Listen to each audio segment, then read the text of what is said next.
Train কিন্তু পুরো ফাঁকা, একদম পুরো ফাঁকাই আছে। বন্ধুরা ট্রেনের নিচে দেখো, মনে হচ্ছে বনগা লোকালের থেকে খারাপ অবস্থা। তার সাথে বাথরুমের যে অবস্থা, যাওয়ার মতো পরিস্থিতি নেই। বন্ধুরা কেমন আছো তোমরা সবাই? তো চলে এলাম আর একটা নতুন ভিডিওর সাথে। তো এখন কিন্তু আমি দাঁড়িয়ে আছি দুর্গাপুর স্টেশনে না, দাঁড়িয়ে আছি রাত্রে 9টা বেজে 10 মিনিট বাজে, এখন দাঁড়িয়ে আছি রানীগঞ্জ স্টেশনে। তো দেখো রানীগঞ্জ স্টেশনে দাঁড়িয়ে আছি। তো এখন যাব হচ্ছে বাড়ি। তো বাড়ির জন্য আজকে রাত্রেবেলার এসেছিলাম রানীগঞ্জে একটা শ্যুট করতেই, তো সেই উদ্দেশ্যে এখন যাব হচ্ছে বাড়ি। তো আজকে আমাদের ট্রেন আছে, টিকিট কেটে নিয়েছি। আজকে ট্রেন আছে আসানসোল বর্ধমান মেমু, লোকালে যাব। এক্সপ্রেস নেই তেমন একটা, আর এক্সপ্রেস থাকলেও বেশি ভাড়া। আমরা যাব হচ্ছে দুটো স্টপেজ পরে, মানে এখান থেকে রানীগঞ্জ থেকে অন্ডাল, ওয়ারিয়া, দুর্গাপুর, টোটাল 3টে স্টপেজ। তো সেজন্য আর এক্সপ্রেসের টিকিট কাটিনি। আর চলো এবার একটু ওয়েট করতে হবে, কারণ আমাদের ট্রেন আছে হচ্ছে 10টা 22-এ, এখনও 9টা 20 মতো বাজছে। 1 ঘন্টার মতো ওয়েট করতে হবে এবং তারপরে যাব। চলো রাত্রের ট্রেন জার্নিটা তোমাদের দেখাবো, রাত্রে কেমন ট্রেন জার্নি হয় কি না, সবটাই পুরোটাই তোমাদের সামনে তুলে ধরবো। আমরা কিন্তু রানীগঞ্জ জংশনে ট্রাই করছি হচ্ছে লিফট। তো চলো লিফটটা ট্রাই করবো, আসুক আসুক। তো লিফটে কিন্তু কেউ নেই, চলো ঢুকে পড়লাম। চল ভাই, টেপ টেপ টেপ 1 নম্বর। হ্যাঁ চল চল ভাই, লিফট বন্ধ হয়ে গেছে, বাই বাই। কিন্তু উঠছে ভাই, উঠছে উঠছে, উপরে উঠছে, হাওয়া দিচ্ছে হাওয়া দিচ্ছে। ও পাখা পাখা সব চালিয়ে দিচ্ছে, একদম এসি মতো ঠান্ডা হাওয়া। নতুন নতুন লাগিয়েছে ভাই, উপরে উঠে গেছি। চলো বেরোনোর পালা এবার। উল্টো দিকে দরজা খুলেছে, বুঝতেও পারিনি, নলটাকে নিচে নামিয়ে দিল। এখন কিন্তু চলে আসলাম রানীগঞ্জ স্টেশনের 3 নম্বর প্ল্যাটফর্মে, আর সেই সঙ্গে নিয়ে নিয়েছি একটা ওরিও বিস্কুট। ছোটবেলায় কার কার প্রিয় ছিল ওরিও বিস্কুট, একবার কমেন্ট করে অবশ্যই জানাবে। আজকে আমরা জার্নি করব 63526 আসানসোল বর্ধমান মেমু। এটা হচ্ছে আসানসোল বর্ধমান রুটের লাস্ট ট্রেন। তো লাস্ট ট্রেনে আজকে যাব। সময় তো দেখাচ্ছে 19 মিনিটে দুর্গাপুর পৌঁছে দেবে, কিন্তু দেখা যাক কতক্ষণে পৌঁছায় দুর্গাপুর। আসুক ততক্ষণ, তারপরে দেখা যাচ্ছে। তো এখন আমরা বসে আছি রানীগঞ্জ স্টেশনের 3 নম্বর প্ল্যাটফর্মে। তো তোমরা কিন্তু একটা প্ল্যাটফর্ম কিন্তু দেখতেই পাবে, শুধু কিন্তু মানে মালগাড়ি ঢুকছে। তো এইটা দেখো সামনে এখন মালগাড়ি ঢুকছে, আর এটা শুধু একবার না, এটা সারাদিন চলতে থাকে। 1 নম্বর প্ল্যাটফর্মটা শুধু মালগাড়িরই জন্য, ওটা থেকেই আসে, ওটা থেকেই যায়, ওইটা বন্ধই থাকে সারাক্ষণ, ওটাতে আর কোনো ট্রেন চলে না। তো বন্ধুরা এখন বাজে ঘড়ির কাটায় 10টা বেজে 12 মিনিট, 12 মিনিট বাজে। তো ট্রেনে অ্যানাউন্সমেন্ট হয়ে গেছে, তো দেখি এবার কখন আসে।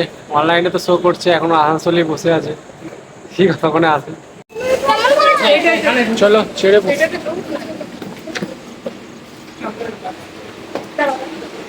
ট্রেন কিন্তু পুরো ফাঁকা,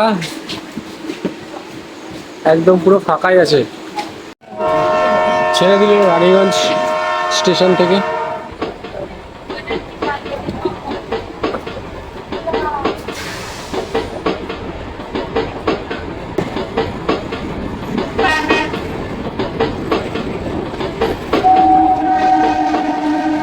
বন্ধুরা ট্রেনটা কিন্তু, ট্রেনের ব্যাপারে আর একটা কথা বলে দিই, ট্রেনটা কিন্তু বারাণসী থেকে আসছে, ডাইরেক্ট বারাণসী থেকে আসানসোল মেমু আছে একটা। তো সেটাই কিন্তু রাত্রেবেলায় আসানসোল থেকে দুর্গাপুর পর্যন্ত এই ট্রেনটাই চলাচল করে। তো নিচের অবস্থা দেখো, নোংরা যে অবস্থাতে ঢিলা।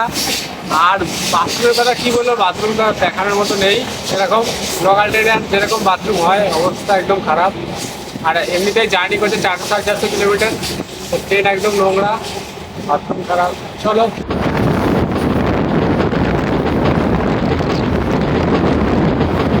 তো বন্ধুরা ট্রেনটা কিন্তু এসে দাঁড়িয়ে গেছে এমন একটা জায়গায়, বাইরের ভিউটা দেখো, সাইডে একটা কন্টেনার আর মালগাড়ি দাঁড়িয়ে আছে, আর ওই সাইডেও কালো অন্ধকার, না এদিক দেখা যাচ্ছে না ওইদিক দেখা যাচ্ছে, সবই একদম কিন্তু অবস্থা খারাপ। আর গন্ধ বেরোচ্ছে বিচ্ছিরি, মনে হচ্ছে আমরা ভেন্টার কামরায় বসে আছি। বন্ধুরা ট্রেনের নিচে দেখো, মনে হচ্ছে বনগা লোকালের থেকে খারাপ অবস্থা। তার সাথে বাথরুমের যে অবস্থা, যাওয়ার মতো পরিস্থিতি নেই। আর বন্ধুরা একটা কথা বলে দিই, যে এই ট্রেনে কিন্তু আবার কেউ মানে পিএনআর নেই যে আইআরসিটিসি থেকে লোক ডেকে পরিষ্কার করাবে, খতম কাহানি একদম। আর সেরকম গন্ধ বিচ্ছিরি, মনে হচ্ছে পানের পিক ফেলে প্রতিদিনকার কাণ্ড এই ট্রেনে, সেরকম অবস্থা। ট্রেন এক জায়গায় দাঁড়িয়ে পড়েছে, কোন জায়গা জানি না, ছাড়বে নাকি কখন জানি না। চলো চলো, আওয়াজ দিয়ে দিয়েছে, ছেড়ে দেবে, চলো ছেড়ে দিয়েছে। তো বন্ধুরা, আমাদের ট্রেন এসে পৌঁছালো অন্ডাল জংশনে 3 নম্বর প্ল্যাটফর্মে। তো এই যে ভিউ 3 নম্বর প্ল্যাটফর্মের। তো চলো, ছেড়ে দিয়েছে। 1 মিনিটের হল্ট ছিল, বেশি টাইমও ছিল না। চলো।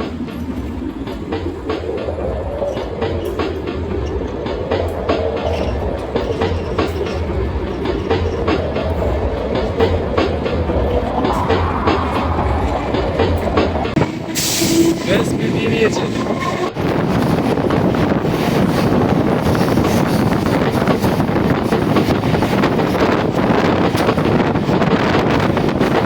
তোমাদের আজকে ট্রেনের সিটিং অ্যারেঞ্জমেন্ট বলে দিই, এদিকে দুটো দুটো সিট আর এদিকে আছে 3 সিট, টোটাল 3 জন বসতে পারবে, ওদিকে 2 জন। এটা হচ্ছে আজকে ট্রেনের সিটিং অ্যারেঞ্জমেন্ট লোকাল ট্রেনে। তো বন্ধুরা, আমাদের ট্রেন ঢুকছে হচ্ছে ওয়ারিয়া স্টেশন।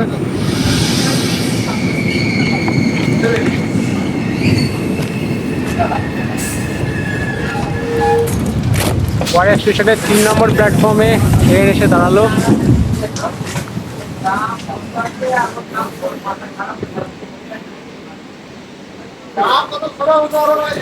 স্টেশনের 3 নম্বর প্ল্যাটফর্মে ট্রেন এসে দাঁড়িয়েছে, কিন্তু বেশ পুরো স্টেশনটাই পুরো কিন্তু ফাঁকা ফাঁকাই আছে একদম। তো ভিউটা দেখো।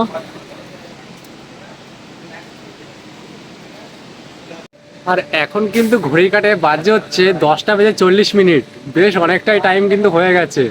বাড়ি থেকেও কল এসেছিল, তো সেই সঙ্গে চলো দুর্গাপুরে ছেড়ে দেওয়ার হর্ন দিয়ে দিয়েছে, চলো ছেড়েও দিয়েছে। তাহলে দুর্গাপুর স্টেশনে গিয়ে এরপরে আছে দুর্গাপুর স্টেশনে গিয়ে আবার কথা হচ্ছে তাহলে তোমাদের সাথে, চলো।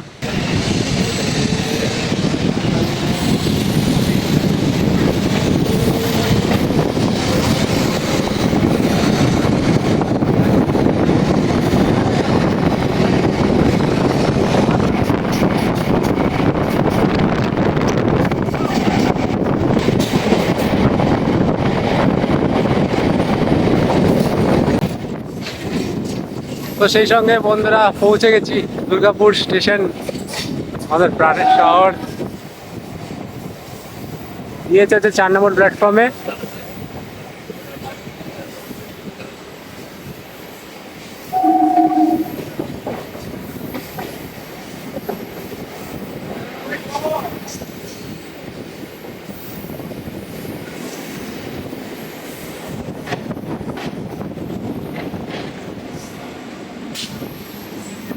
বন্ধুরা, দুর্গাপুর স্টেশনের 4 নম্বর প্ল্যাটফর্মে দিয়েছে লোকাল।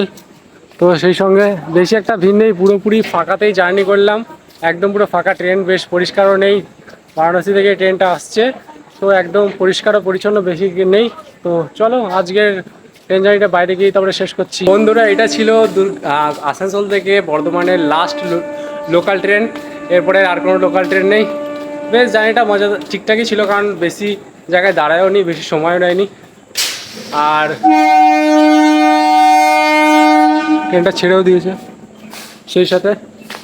তো রাত্রের শেষ জার্নিটা কেমন লাগলো, রাত্রের ফাঁকা ট্রেনে পুরো একদম, যদি ভালো লেগে থাকে তাহলে লাইক কমেন্ট শেয়ার অ্যান্ড বন্ধুত্বের হাত বাড়ি দিয়ে সাবস্ক্রাইব করে পাশে থেকো। চলো আবার দেখা হচ্ছে একটা নতুন জার্নির সাথে, ট্রেন জার্নি, আবার একটা নতুন ভিডিওর সাথে। ততক্ষণ দেখতে থাকো। Bye bye.